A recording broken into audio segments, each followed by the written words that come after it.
Hi, my name's Emmy and today I'm going to be showing you how to make my family's version of a cottage pie. Now if you ask anyone for their recipe, they're probably going to give you a slightly different variation, but you can adapt it to work for whatever you're going to need. So the things you're going to need to make a shepherd's pie are 500 grams of minced beef steak, an onion, 2 stalks of celery, 2 carrots, a courgette, a stock pot or cube, a tin of baked beans, some mixed herbs, sweet potato and normal potato. And the other thing you will need is a dish to assemble your cottage pie into.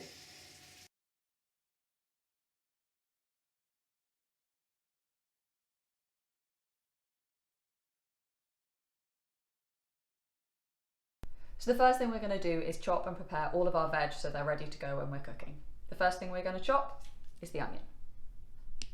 So to slice your onion, you're going to take your onion and your knife and you're going to take off the pointy end and the root end. This is called topping and tailing. Dispose of those. And then you're going to take your skin off, which can sometimes be a bit tricky, so you can take off the first layer of the onion. Ooh. I just want to peel it away. So if it's a bit sticky, you can take off the first layer of the onion, or if the first layer is a little bit discoloured, it can be nice to take away. You can see it's peeling away there, so it comes up nice and easy, and you can, they're quite tough, peel that away to dispose of the skin. So as you can see here on this onion, the outside is a little bit discoloured. It's perfectly fine to eat, but you can take that layer away if you want. So the next thing you're going to do is just slice your onion in half lengthways. Now if you've never chopped an onion before, it's really simple. You're going to keep your hand in a claw-like setup like this, so you can run the flat side of your knife along this bit of your fingers so you make sure you don't cut yourself. And you're just going to move the knife backwards through the onion. So you want to glide, you don't want to press down, you want to glide through because it makes cutting much easier. And you're going towards the open end and you're keeping this root all connected. I'm very sorry if you can hear a bell, my cat's just walked into the room. My glamorous assistant, Amber. So it can help when you're chopping once you've got further along, if you just hold both sides together, obviously being careful not to get your fingers. And now I've got it broken up into all these little slices, but because there are rings in the middle, when I chop, I will be able to go through and I'll get all these little pieces. So when you're chopping, a really good tip is to keep the point of your knife completely firmly cemented onto your chopping board so it doesn't come up and it keeps your fingers nice and safe. And again, we're going to use that claw motion. So you can see here I've got my fingers resting on it here and just gliding through. You can use your little finger and thumb to hold the ends and just gradually moving your hand back. Doesn't need to be glamorous. Sliding back. And then when you get towards the end, just so you don't waste anything, you can turn it onto its side, put your fingers on the root and just slice here. And there you have your perfectly sliced onion. However, if you don't want to use the knife method to chop your onion, or if you've got a fussy eater in your family that doesn't like big chunks of onion, the grater is your best friend. This can also be great if you want to get your kids involved with cooking. If you've got a fussy eater, getting them involved will make them excited about what they're going to eat for dinner because they've helped cook it. So very simple. I'm sure you've used a grater before, but just get your onion, run it up and down here. It is a little bit messier, but it is quicker and it's easier, and your onion will cook down to almost nothing once you've fried it.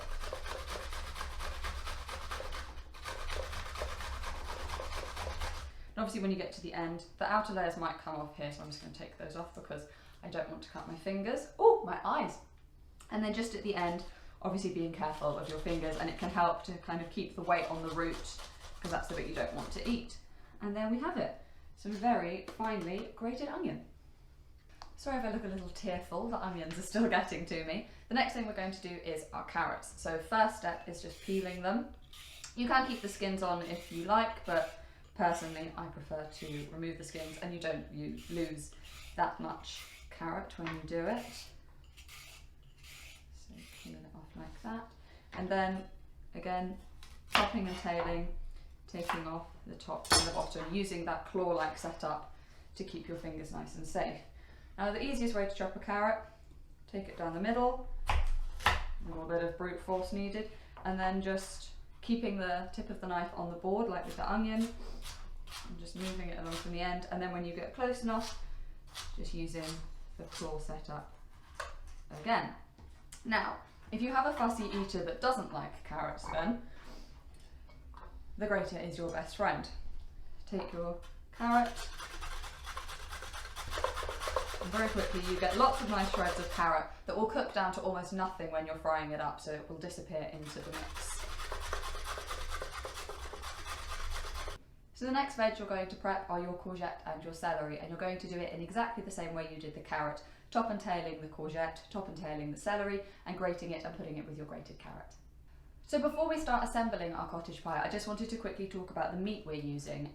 In the UK, when you get beef mince, it is broken down into 5%, 10%, 15% and 25% beef mince, which basically means the percentage of fat to meat that you're paying for. So the 5% mince is more expensive because you're getting more meat and less fat, and the 25% mince is much cheaper, but you will be losing a quarter of the weight you're buying because it will boil off as fat. So a good flavour and cost compromise is to go for the 10% fat mince, which is what I got here. This 500 gram pack from Lidl was £2.29, so it's fairly reasonable. It's 40p cheaper than the 5%, but it's a much better quality than the 25% mince. However, if the 25% is all you can afford, that's completely fine. You just need to make sure when you're frying it, you give it plenty of time for all of the fat to boil off, which I'll show you when we start cooking. So now everything is prepped and ready, we are ready to start assembling everything. So first things first, turn the hob on. And you want to use a big deep frying pan or just a big saucepan if that's all you've got. And then put a decent glug of oil in there to start heating up. I recommend using sunflower oil because it's got a much higher burning point, so you're less likely to burn any of the food you're frying. And over here I've got my mince, my onion, my grated carrot, celery and courgette if that's what you went for, and then also some chopped carrot to show when you would add that in if you want that crunchy carrot feel. Now the pan is up to heat, you're going to take your meat and quite simply chuck it in. And remember to remove the paper at the back. And using a wooden spoon or spatula, you want to start breaking it up as soon as possible to break it down into smaller pieces.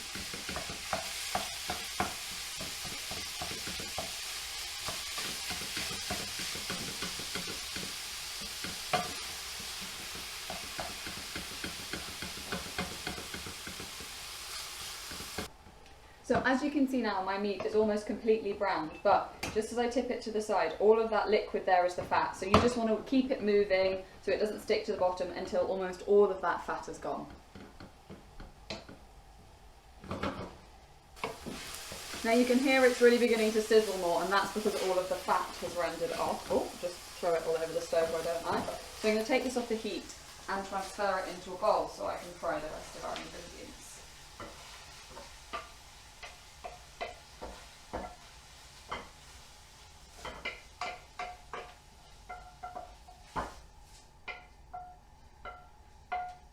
Now bringing the pan back onto the heat, a little bit more oil. Allow that to heat up, and first we're going to fry off the onions.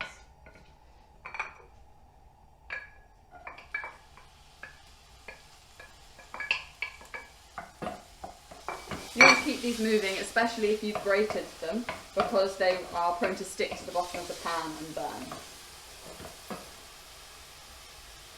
You just want to fry these off to give them a bit of colour and a bit of flavour. Now as the onions are beginning to brown and the bigger ones are beginning to go a bit translucent, you want to add in your grated carrot, celery and courgette.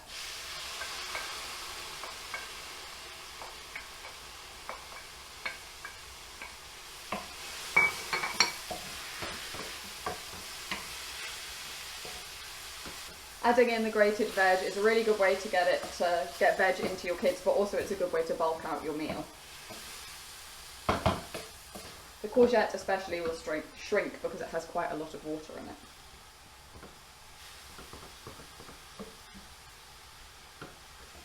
So while our veg is just cooking down, I'm going to make our stock. So in this jug I have one of the jelly stock pots, but you can also use stock cubes. For about 40p you can get a pack of 12 from Lidl. So one stock pot or cube in your jug, and because we're using 500 grams of mincemeat, we're going to use 500 mils of boiling water out of the kettle.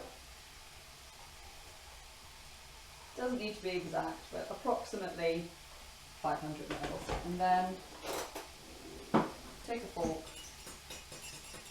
and give it a bit of a mix to encourage the cube or hot to down. Okay, so now our veg is cooked down. You can see how much it's reduced down from cooking. We are going to add our meat back in.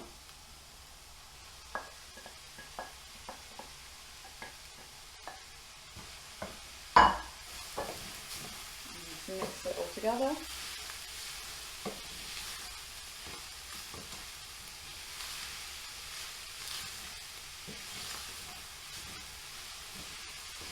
You can see how easily the veg disperses through the meat, so if you don't tell them, they're not going to know it's there.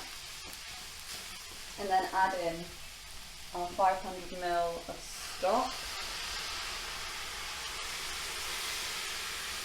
Turn the heat down just a touch. And whilst you're mixing it in, make sure to scrub your spoon across the bottom of the pan to make sure you get up any of that burnt on goodness. So now you're going to season your mixture, so you want a decent pinch of salt, a decent pinch of pepper. You can always add more, you can't take it away, I learned that the hard way. And then just a sprinkling of mixed herbs. But I'd say between half a teaspoon and a teaspoon. And now if you have decided to use our chunky carrots, you're going to add these in now so they have plenty of time to cook down.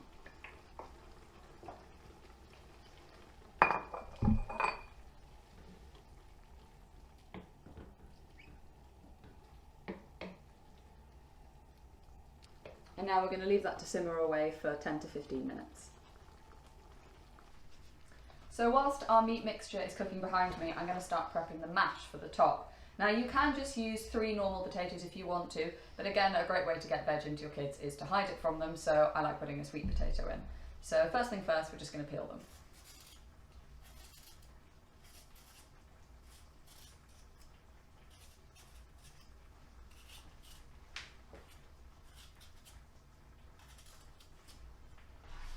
And then once you've peeled your potato, just going to chop it into smallish chunks. Doesn't need to be pretty, and then pop it into a pan of cold water.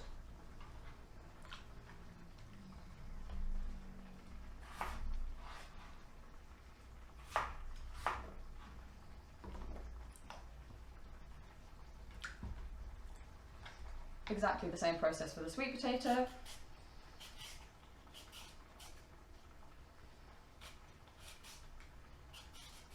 With the sweet potatoes, I just take off the little knobbly end bits.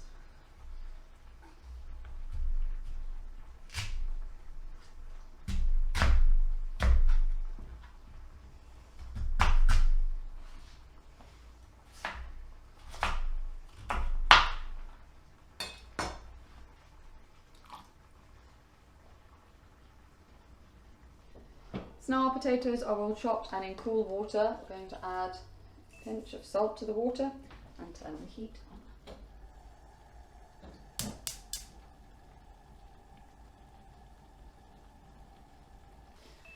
So our potatoes are now at a nice rolling boil, and when you stick a knife in, it goes in nice and easy. So I'm going to turn that off, and the mincemeat has really reduced down because it's got a much darker colour and most of the sauce is gone.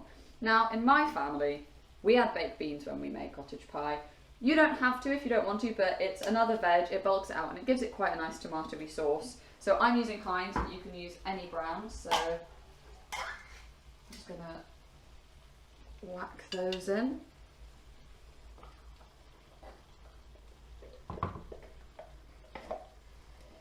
If you feel like you don't have enough liquid and you don't want to add the beans, you can just add a little bit more water. Okay. Through.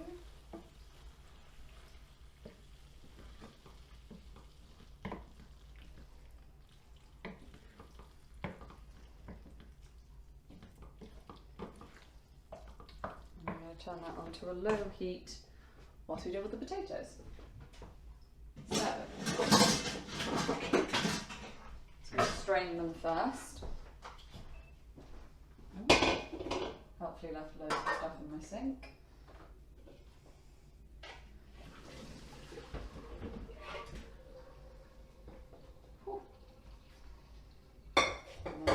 transfer them back into the pot I cooked them in.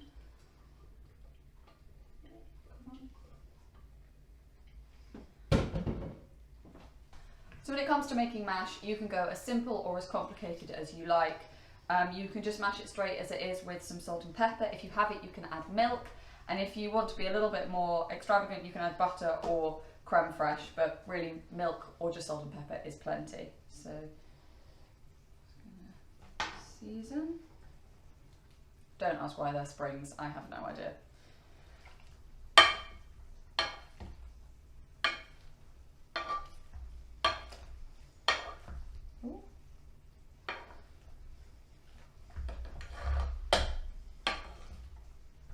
Because we have it, I am going to add in a little bit of butter, but like I said, you really don't have to.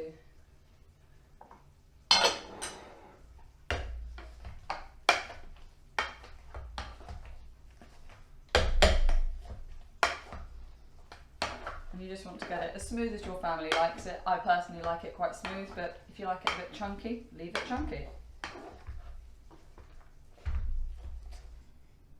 So now it is assembly time. So I'm just going to put your meat in first.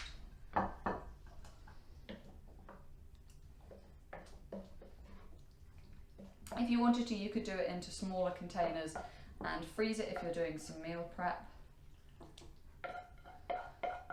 But if you're just making it to have today, a dish this size is perfect. When it comes to doing your mash, I would recommend using a spoon and a knife because you don't want it to go straight through. So just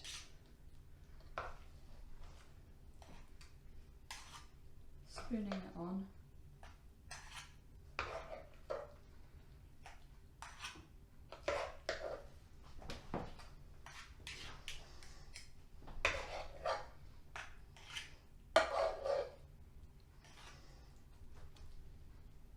And then just using the knife to smooth it to the edges.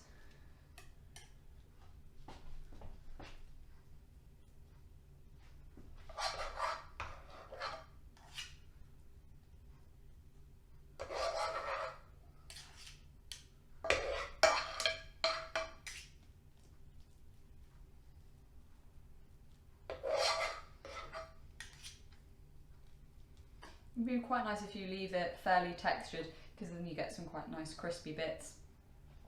If you have it, another addition you can put on is a little bit of grated cheese, but if not, this is now ready to go into the oven. So if you're going to put your cottage pie in the oven straight away, you're going to put it in a fan oven at 160 for about 25 minutes. But if it's coming out of the fridge because you made it ahead of time, you want to cook it for about 40 to 45 minutes until it's brown on top and you can see some of the juices bubbling up around the side.